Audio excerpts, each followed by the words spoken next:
Hello বন্ধুরা, দেখো আজকে শ্রাবণ মাসের দ্বিতীয় সোমবার। তো আজকে আমি নিরামিষ করেছি। এটা সাদা ভাত। ভাতটা আমি গামলায় ঢেলে রেখেছি, কেননা গামলায় রাখলে ভাতটা ভালো থাকে।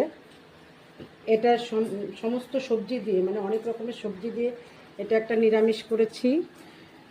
আর এইটা আমার সোনার তরকারি, লঙ্কা ছাড়া এটা। আর উচ্ছে ভাজা করেছি। উচ্ছে ভাজা, কারণ এই ওয়েদারে সবারই উচ্ছে খাওয়া ভালো, তোমরাও খাবে। আর শাপলা ভাজা, বেগুন ভাজা, এটা কুলেখাড়া শাক। কুলেখাড়া শাকটাও খুব ভালো স্বাস্থ্যের পক্ষে, তোমরাও বাড়িতে করে খাবে। এই আমার রেসিপি।